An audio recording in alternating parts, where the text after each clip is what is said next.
Hey everybody, it's Charlie from Daily Motor, and today we're talking Rolls-Royce Spectre.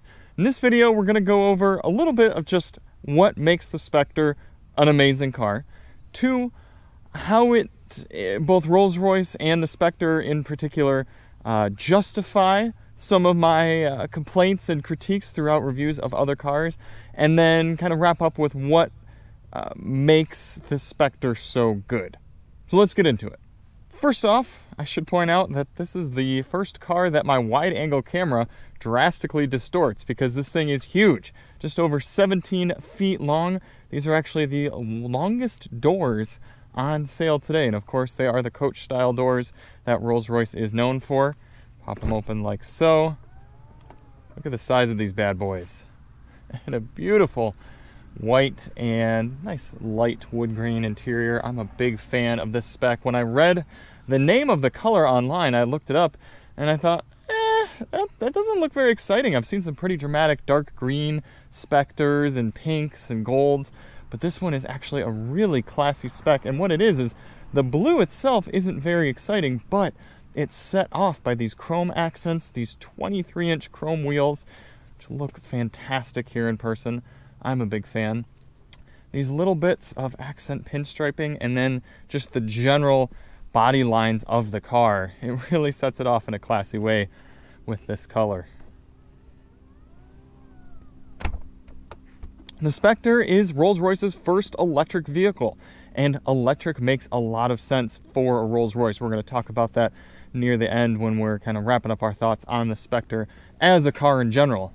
Most of you watching are likely not in the market for a Spectre. If I'm capturing any of you prospective Spectre buyers, let me know, because I'd really appreciate your input. But mostly what these reviews set out to do, from both my perspective and Rolls-Royce PR as well, is to further the idea that Rolls-Royce is essentially the best. And I can tell you, with my many years of driving many cars, thousands of different cars, Rolls-Royce is still the best. This is the best driving electric vehicle I've ever been in, and the only vehicle that has been more impressive from a driving standpoint, from a luxury standpoint I should say, is the Rolls-Royce Phantom. This is still not quite as good as the Phantom, and I mean, it makes sense. It costs less than the Phantom, and at the end of the day, Rolls-Royce has to have a flagship, as weird as it is to say, but this is the best electric driving car, and electric makes a lot of sense for Rolls-Royce. It is a coupe. It is powered by a 102 kilowatt-hour battery pack. It makes just under 600 horsepower and just under 700 pound-feet of torque. Pretty much all you need to know is that it'll go far enough, about 270 miles or so on a full charge, which is plenty far enough for any sort of prospective Rolls-Royce buyer. If they're going to go any further than that, they're going to take their plane or a helicopter or some other means of transportation. And it's just about the same power figures as you'd get in a V12 Rolls-Royce. This kind of cracks me up. Manual charging door. That's something that I've never understood why more manufacturers don't get behind, is the power charge doors. Tesla has them, and even throughout the winter, coldest days, frozen days on our Model Y, it was always working well, the power door opening. So why do we not have a power opening charge door on the Rolls-Royce Spectre? That's a little strange to me. Another strange omission with the Spectre, no power open doors. There's probably some sort of reason for this, but that's always been interesting to me on Rolls-Royces, is why don't the doors power open? They're held so that they don't kind of stick in any one position. You can kind of move them specifically where you need, and then they'll power close. I can do this, and the door powers closed. But why can't you power open them? That's always been very strange to me. I kind of got it in the older cars, but there are other cars on the market with power opening doors, so it's a bit strange to me.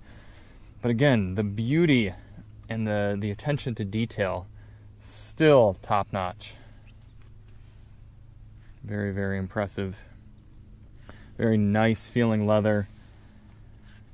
LED starry headliner here. I think that'll probably come on when we turn the car on. Back seats, plenty of room.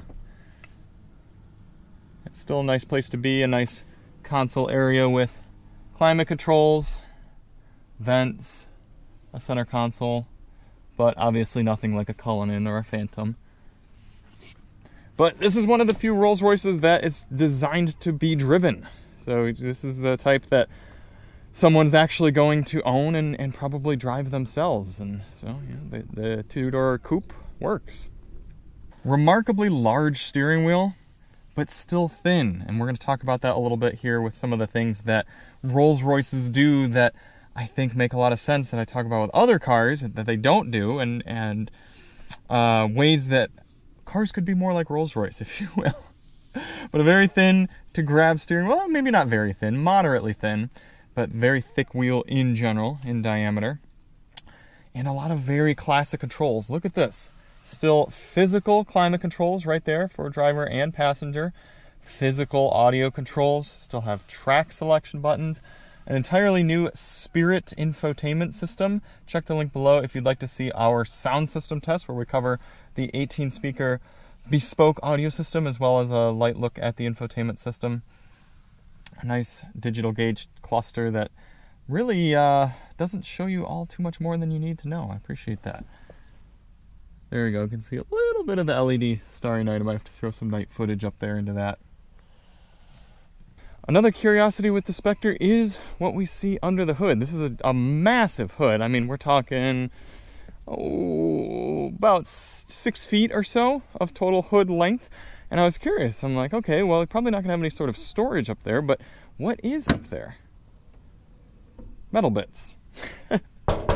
Those are metal covers for, I don't know, can we pull these off without, oh, yeah, all right, that just kind of pops up. All right, we're just covering drive components. I see a motor in there. I see a lot of other componentry. So I guess it's just kind of a nice, classy way to cover up those components there that really aren't going to be accessed by anybody except for a dealer. Although you could add a little bit of windshield wiper fluid here. Your driver or car concierge might do that for you. But yeah, it is interesting that you have this giant hood and yet most of it just, I don't want to say wasted space, but all just mechanicals in there. All right, let's hit the road. The Rolls-Royce carpet is remarkable. It's almost an inch thick, and it feels so good. You could just sink your hands into it. And then you've got these plush, almost little foot pillows right here for the heel of your foot for driving. You get in, you press the brake pedal, and the door makes its way closed. Start on the left, maybe from the racing days. Some fun sounds right there. Another sound that's pretty interesting is the voice command. Listen to this. What's the weather like today?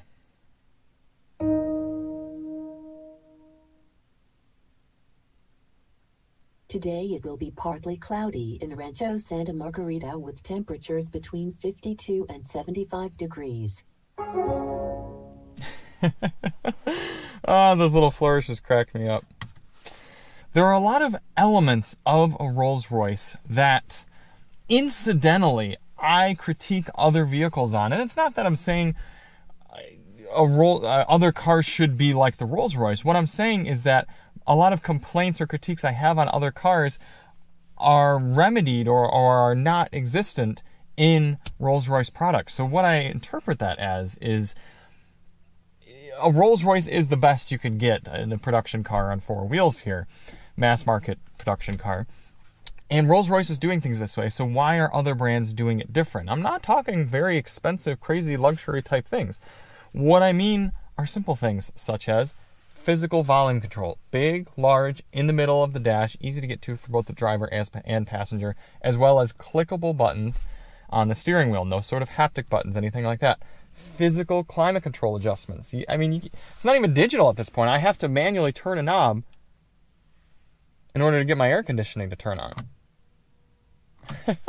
So again, physical control is something that Rolls-Royce understands that at the top tier of luxury people come to expect. Physical adjustments for my vents right here and to turn on and off the air.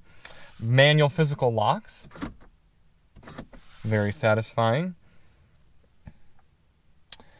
overall, a fairly straightforward tech suite. And that's not to say it's basic or simple. It's a very, very high resolution screen, very responsive, controlled with both this rotary knob or using an actual touchscreen right here, wireless Apple CarPlay and Android Auto, of course, but not a very heavy, intrusive tech suite. We're not talking Mercedes EQS style where there's a giant screen and a screen over there and a bunch of customization. It's actually a very simple, nice, classy, approachable layout. Again, very, very smart. Next, column shifter. Look at this. So if Mercedes, Rolls-Royce, and Tesla all use column shifters, why aren't more manufacturers using a column shifter? It doesn't make sense to me. It's such a simple and straightforward way to keep the cabin uncluttered and make it easy to shift your car into gear. Why don't more manufacturers use it? Next, remarkably light steering. I don't want to be in a luxury vehicle, or really any vehicle for that matter, and have to turn heavy steering. Why would I want to do more work? The Rolls-Royce has such light steering that I could drive this car with a pinky finger. One of the few other brands that has remarkably light steering is Volvo. Again, cars that we very much like driving around from a luxury perspective. So I don't understand why I would get in any car that's even remotely labeled as luxury and have heavy steering. Next, plush, soft suspension with absolutely no sort of sporting pretension. This car is very, very fast, capable of 0 to 60 in less than 4.5 seconds, capable of 155 miles per hour. It's remarkably powerful and capable, but no sort of sport-tuned suspension anywhere. It's a luxury vehicle. So why, at this point, do I have a Lexus TX waiting for me at home that has an F-Sport package with sport-tuned suspension? I don't want a Lexus that has any sort of sporting capabilities unless it's something like an RC or maybe an LC. Rolls-Royce understands that, and even though they know that some of their clients are going to want to go fast, so of course their vehicles are powerful, they don't need or want any sort of sportiness in it. Oh yeah, and when this thing pushes you back, oh, it's an experience. Still got that electric character there. Next, no drive modes. You get in some new modern luxury cars these days and they've got all sorts of different drive modes to curate toward low traction situations or sporty driving or economical driving or comfort. Mercedes, I think it is, has Comfort Plus as well. So you've got extra comfort. Maybe that's BMW. Somebody has had Comfort Plus not too long ago. Not the case in the Rolls-Royce. No drive mode. So, how does a $500,000 car that is the best electric driving vehicle on the market not have any sort of drive modes? Maybe it's because people don't want drive modes in their luxury car. They just want it to be luxurious all the time. And if you want to go sporty or fast, you put your right foot down. It's not a difficult concept.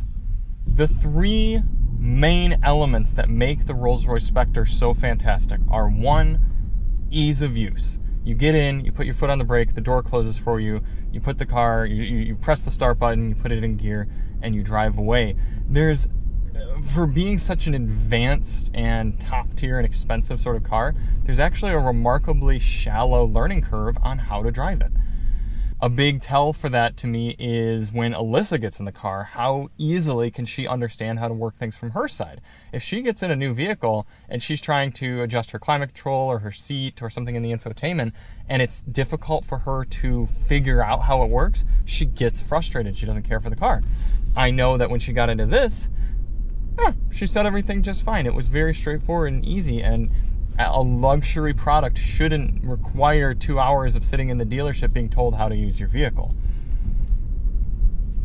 Next, top tier premium build quality and materials. Everything you touch in the Spectre feels good. The steering wheel, the shifters, the climate controls, the volume controls, everything except for one aspect of the experience feels top tier, and I'm going to call Rolls-Royce out for it. And I guarantee them, if they go into one of their newer cars, their Spectres, and they do this, they will notice the problem. In the Spectre, if you go to adjust the volume, the control doesn't turn in proportion to the adjustment of the volume. So I'm turning this,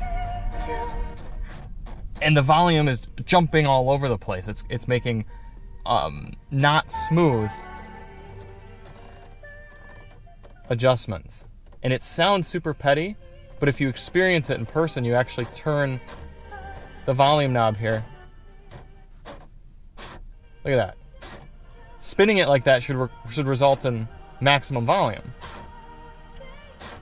Look at that. And if you do it slowly, it's a little better, but something is broken in there, and it's not just the Spectre. I drove another Spectre before this, and it did the same thing. So other than the volume control there, everything else in the cabin and inside and outside the vehicle works well and feels good. And outside of simply the things you touch, it's the other elements of your senses that are catered to as well. For example, when you have the HVAC on soft, you essentially cannot hear the fans running. That is huge to me. That's something that should be the standard on any luxury vehicle, but Rolls-Royce gets it. Very, very soft, virtually unnoticeable HVAC fans. And then the driving experience itself. This is the quietest vehicle I have ever spent time in. Let me just be quiet for a moment here driving around.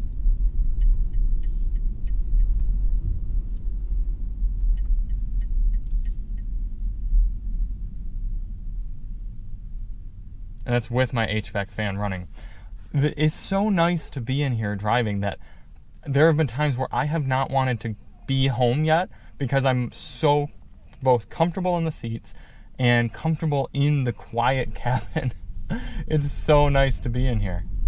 Rolls-Royce has over 400 pounds of sound deadening into this body and cabin, and then they also say that the electric battery itself underneath adds to a significant amount of sound deadening, keeping road noise away. So let's get into talking about why electric makes so much sense for Rolls-Royce as a brand.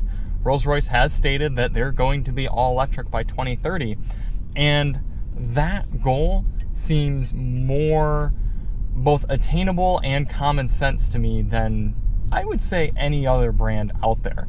Because for decades, Rolls-Royce has been trying to accomplish a remarkably torquey and powerful engine that is virtually unnoticeable by the driver and passengers, both in sound, vibration, and shifting. So those sensations of change there.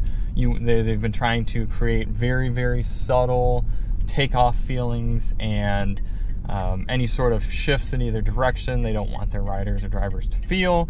They don't want you to be able to hear the engine, but yet they want to be able to provide you top tier levels of thrust, essentially. Now, with electric, you have all of that. You have all the decades of development toward the Rolls-Royce V12 are essentially tossed away now because 2 electric motors and a battery pack solve all of that for you. Dead silent and 100% powerful from a get-go. Watch this. Great turning radius, and then rocketed backward. It just keeps pulling and pulling and pulling with virtually no sound. But on top of that, Rolls-Royce, of course, has finessed the powertrain to still be smooth. If you apply acceleration right off the stoplight without going hard, just kind of a moderate amount of acceleration, it effortlessly increases the acceleration. It's not linear to how hard you press the pedal, but it gently leaves the line and then applies more and more power to get up to where you're pressing. So smooth.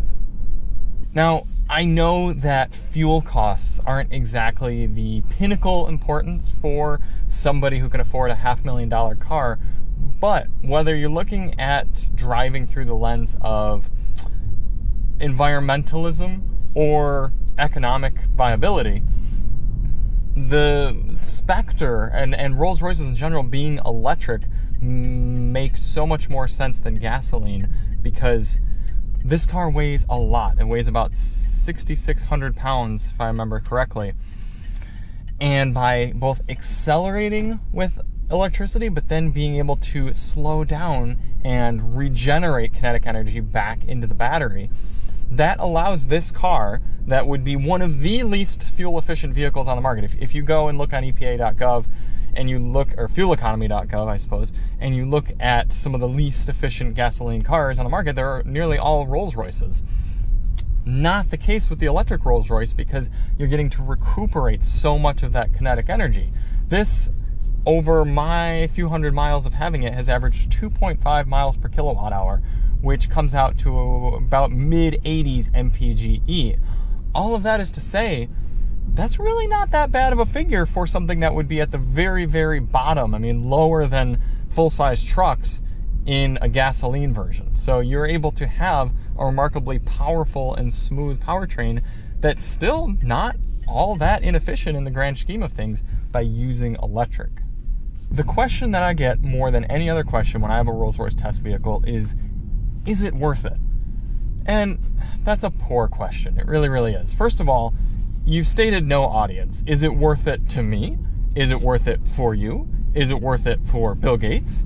Is it worth it for 2 Chainz? You know, name your rap music artist.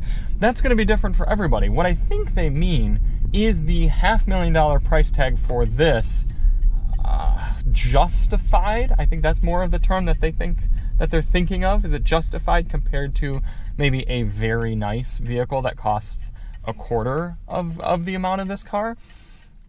And to me, that answer is yes, because you're not asking for you or me, because neither you nor I are going to be purchasing this vehicle. I'm talking to typically the people who ask me this question. I don't even think buying something like a Lexus is worth it, because to me, worth it means having reasonably safe and efficient and useful transportation, and to me, it's probably going to be a used vehicle that's going to be reliable. Essentially, no car is worth it outside of something like a Toyota Camry that's maybe CPO. Worth it to you should be an equation of what do I want and how much am I willing to pay for it.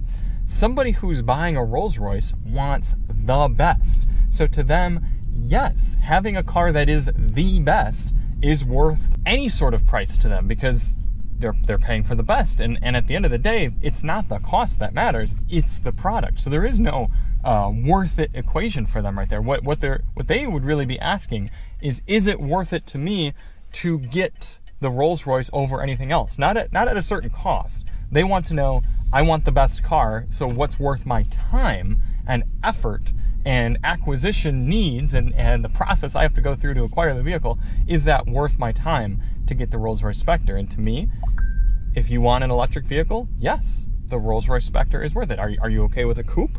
Are you doing the driving primarily and not getting into the back? Then yes, Rolls-Royce Spectre. It's the best driving car that is powered by electricity, and it is one of the best driving cars across the map. I would just argue that the Phantom is even more luxurious, but also more cumbersome to drive because it's that much larger. This one is at least a little bit more maneuverable, and the technology is newer inside.